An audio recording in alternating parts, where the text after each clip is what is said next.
We're officially entering combine season, and the Bills have already started making quiet moves behind the scenes. Nothing flashy yet, but these are the types of decisions that set up everything for Buffalo when it comes to free agency and in the draft. Today, I want to break down the early signings, the cap situation, and what I think comes next for this roster. I am your host, Devin Long, and this is the 20th episode of the Down South Bills podcast. Please don't forget to like, share, and subscribe if you enjoy the content. And with that being said, let's get into the pod. So the Bills bought back Alec Anderson and signed Phi Mathis to small one-year deals. I think for the money, these are pretty good signings. Alec Anderson, to me, is a solid backup, and I think he has legitimate starter upside. He can play tackle, he can play guard, and I think flexibility on the offensive line is going to be good, especially having a new offensive line coach. As for Phi Mathis, he didn't play statistically great last season, but I think in Jim Leonard's defense, which is similar to the defense he ran in Alabama, which helped him become a top 50 pick, I think is going to help him grow a little bit and maybe play a little bit better. So I think overall these two signings, while they're not these blow you away type of deals, I think these are good low risk, high reward type of signings. We also restructured Spencer Brown, and I think this is the bigger financial thing because it freed up $10.4 million in cap space. This likely brings the Bills or right close to cap compliance, and now the real maneuvering obviously begins. So what I expect to happen next as far as cap moves, I expect Josh Allen to be restructured, and according to Spotrac, that would give us $11 million in cap space. I expect Curtis Samuel to be released. Let's be honest. Curtis Samuel has been pretty much hurt since he's got here, and it just hasn't materialized how we'd hoped. We'd hoped he could give us a little bit of return juice and be a good threat in our passing game, and it just hasn't really worked out. So I think Curtis Samuel is released for roughly $5 to $6 million. I think Taylor Rapp is released. Taylor Rapp played terribly last year. I think he was hurt. He obviously went on injured reserve. I'm not sure if that's because how bad he was playing, but I obviously think he was playing through a little bit of an injury, and I do think he was hurt and all that. But I just think this team needs to go in a different direction opposite Cole Bishop and just get someone who can play a little bit more over the top, be a little bit more of a speedster, and just help Cole Bishop move down to the box a little bit more, which is where I think Cole Bishop plays his best. And outside of that, I do think there's a decision with Dawson Knox. There's a $17 million cap hit in 2026 for Dawson Knox, so I think there's a guaranteed either restructure, pay cut, or release there.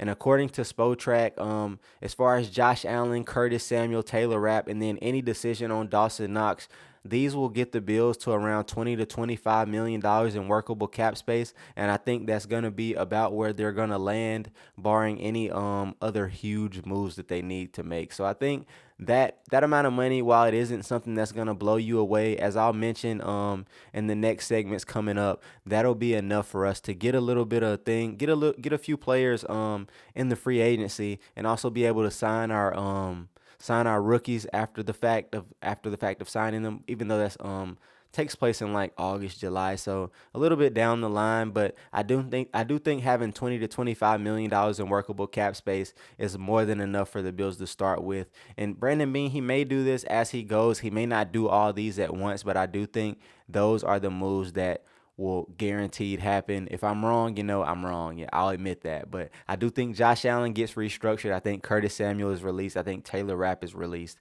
And I think there's some kind of decision around Dawson Knox coming. Other possibilities that I think are just less likely, they could restructure or extend Ed Oliver, but I think after an injury-filled season, that's really unlikely to happen. It could happen, but I don't know if they push money down the road on a player that was just hurt. Although he did play excellent, but we have to admit that he was hurt. So I'm not really sure what they do there as far as an extension. A little bit of a different conversation with Deion Dawkins. Deion Dawkins, I believe, is 31 years old, about to be 32. So I'm not sure if they want to kick the can on him either, just because him being an older player, maybe an extension, 1 or 2 years, not really sure, but we'll see as far as Deion Dawkins is concerned as well. The most unique situation, I think, is Taron Johnson, and a post June 1st release could save around $8 million, I believe. But I think the important thing here is what Brandon Beane said today in the I think it was at the combine. He said something to Mike Florio, and it was on like NFL on NBC, and he mentioned that Jim Leonard like him and Jim Leonard had a discussion, and something along the lines of, if there's a $10 million player and Jim Leonard doesn't think he can get $10 million worth of production out of that player, he wants him to basically tell him that, and we may have to move on from the player. And just to saying all that to say, I think he's directly speaking about players like Teron Johnson. Teron Johnson in this defense may not have a fit. He played pretty decent, I guess, in the slot last year, but had a little bit of a fall off in the slot last year. And this slot in this defense that Jim Leonard is running is going to be completely different. And I know that Beane as well at the combine said that the possibility of Teron Johnson moving to safety was a real possibility. I don't know if Teron Johnson moves to safety. I don't know if that's good for Teron Johnson. I don't know if he'll be good at safety. But and I know I'm loading in on Beane quotes that I'm not quoting directly. I trust me, if you want to go back and look, he said all of these things. I know it's not direct quotes, but he said all of these things. And he also said that Teron Johnson and Jim Leonard, they're going to be able to work together in April, May, and like he said he said it this way. He said Jim Leonard is going to be able to have a few weeks with Teron Johnson, and I'm just thinking those few weeks, he's talking about OTAs, he's talking about April, May, and I'm thinking that a post-June 1st cut for Teron Johnson is something that's really in the cards. You won't get the money until after June 1st, obviously, but I do think it's something in the cards if, hey, he meets with Jim Leonard, he's like, Jim, I don't know if I can move to safety, or they work on some things on the field, and it's just like, it's just a wonky fit. And I think Teron Johnson is more than capable of being a candidate for a post-June 1st release. Again, this money doesn't come until after June 1st, and so, maybe there's nothing to do with that money. Maybe all the free agents are gone by then. But I think having money going into the season isn't something that's the worst thing in the world. Maybe at the trade deadline, if we want to take on some money and trade for a player, we have that little bit of $8 million from when we released Teron Johnson. So I think Teron Johnson was a great fit for the McDermott defense. Not so sure if he's a great fit worth the money in a Jim Leonard defense. And so transitioning from what the Bills have going on now and what I think is going to happen as far as players that are on the roster to players that can potentially be on the roster. And so free agency outlook, first starting with wide receiver. After creating cap space on Spotrac, I created the cap space on Spotrac. The Bills will be creating the cap space, obviously, as they go and make moves. But I actually created that cap space on Spotrac and then looked at the free agency pool and thought of some players to sign and actually signed those players. And so this is the part where I'm going to get into that as well. So after creating the cap space, I expect Buffalo to target a wide receiver in the free agency. And so I'm kind of mimicking that. And one name that I think really makes sense, and one name that I think Brandon Beane talked about a little bit after the trade deadline and after the end of the season, is Rashid Shaheed. I think Spotrac does have him projected around 3 years, $45 million.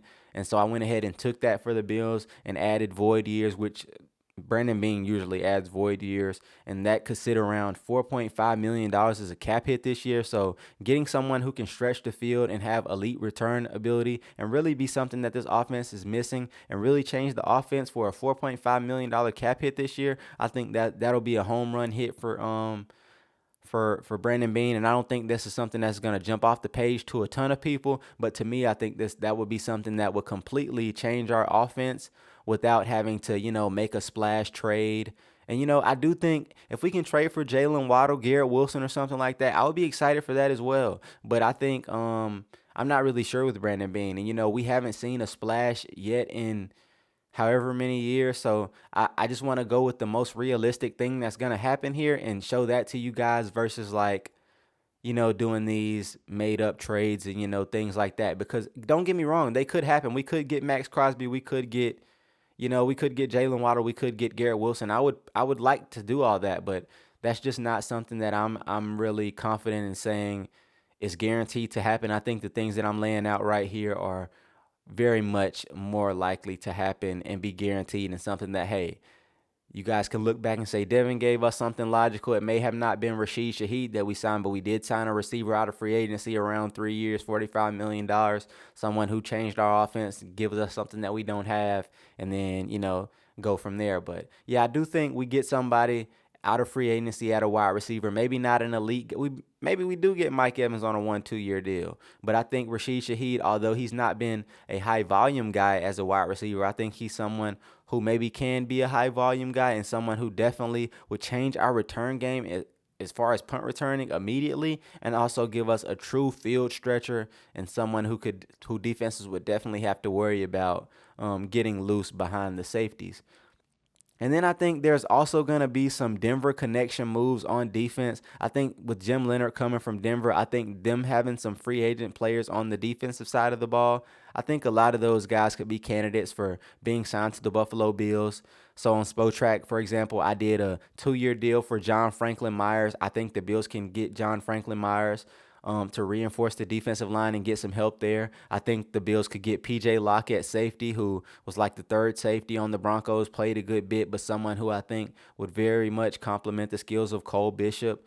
And I think not Joe Brady, thinking of the Bills as Joe Marino is somebody who's talked about PJ Locke. If you know Joe Marino from Locked On Bills, he talks about PJ Locke as well. And I've checked out PJ Locke's film. I've seen PJ Locke play on the Broncos, and I'm a fan of his as well. So I think that's another guy we can get. Another guy from the Broncos, Alex Singleton. I think we can get him as an off-ball linebacker, somebody who's played in Jim Leonard's defense. I think any player who's a free agent from the Denver Broncos and plays defense, I think you as a Buffalo Bills fan should maybe get to know them and have some optimism and think that they should be on your team. Whether you think they're good players, bad players, whatever you think, I think that there could be if not, I think there's guaranteed 2 players at least coming from Denver's defense that are free agent. Whether that's PJ Locke, Alex Singleton, John Franklin Myers, whether it's one of those 3 or 2 of those 3 or however many, I think there's at least 2 players coming from the Denver Broncos defense to play for Jim Leonard. And I think personally, I think that'll be a good thing, if not for only the sake of helping the defense other players on the defense transition to the new defense. So yeah, and as far as a big splash, I think I already kind of got into it. I'm not really sure with Brandon Beane. We've seen him. He traded up for Josh Allen. He traded up for Dalton Kincaid. He's traded up for Tremaine Edmonds. He's traded up for players. So I'm not. It's kind of a weird question. It's been a while since he's been very aggressive, made a very aggressive extreme splash. Like when I think of splashes, I think of like trading for AJ Brown, trading for Jalen Waddle, and I just, it's been a while since we've seen that from Brandon Beane. So I don't want to give you guys any false hope or anything like that. I just want to say whatever I think's, most realistic here. And these are the things that I've laid out that are most realistic. And so just kind of pivoting from that and kind of, they're at the draft combine, so I will do a short little draft outlook here. And as far as the first round goes, I think it's pretty clear that the Bills are either going to take a wide receiver or a pass rusher in the first round. Now, that does depend on who's available, how their board shapes. Brandon Beane always talks about, things like, hey, if we get to 26 and we don't have a first round grade on any of these players, we're going to trade backwards. Or, hey, if there's a player kind of creeping up and falling to like 18, 19, they may trade up and get a player like that. So we never know, but I do think it's guaranteed to be a wide receiver or a pass rusher. I don't think I'm going to be wrong there. Again, if I'm wrong, I'll admit it. We'll talk about it. We'll laugh about it and move on. But I think those are guaranteed, the needs that they pick up early. And then I think late rounds is going to be some kind of order of offensive line, on whether it's guard, whether it's center, and safety, linebacker, defensive tackle. We're going to need a defensive tackle and nose guard.